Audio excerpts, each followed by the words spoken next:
What is the categorization of the names of Allah? AlMaghrib Institute presents Q&A with Ammar al-Shukri. Categorization is a means of, trying to make things fit. You're trying to find similarities between different things, and that becomes a mechanism for you to be able to organize these names in your brain.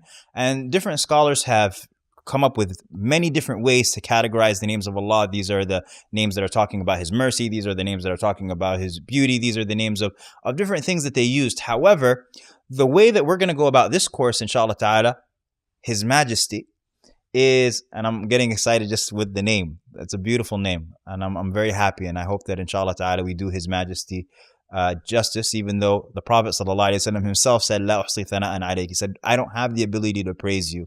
You are as you praised yourself.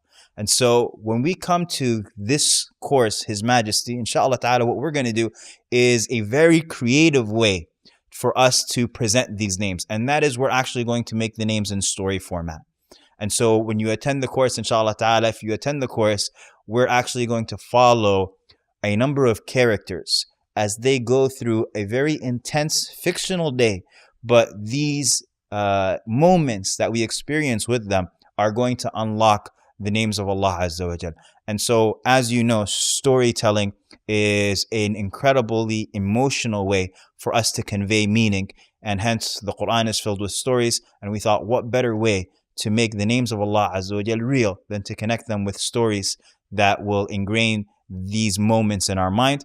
And the last thing that I want to share with regards to the names of Allah and the rules of the names of Allah, I heard one of my teachers say something very profound a number of years back, and he mentioned, the relationship that you have with the rules of Allah Azza wa Jal is to be able to allow you to understand how to approach the names of Allah, but the names of Allah is the goal. And so he struck the example of a highway, and he said that there are speed limits, and there are barricades, and there are all of these, there's dividers, and there are all of these things, so that when you're going towards your destination, you're going correct. And even if I were to expand on that, for example, if you're going to play a game, you are first have to know what the rules are. And someone, if you're not familiar with it, somebody will sit there and they'll list for you, don't do this, don't do that. No, you can't do this, you can't do that.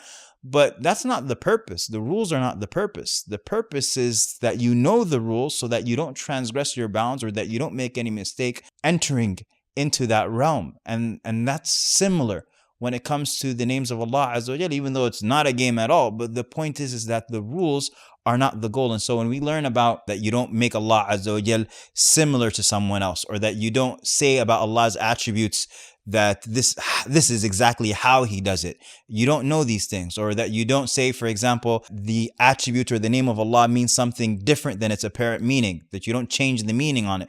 These are all rules. But the purpose is the names. Inshallah, we're going to spend time on the rules. We're going to make sure that we're approaching the names of Allah Azza wa Jal correctly. But the goal, and I don't want you to forget about that for 1 second, because the goal is to know the Lord that you're worshiping.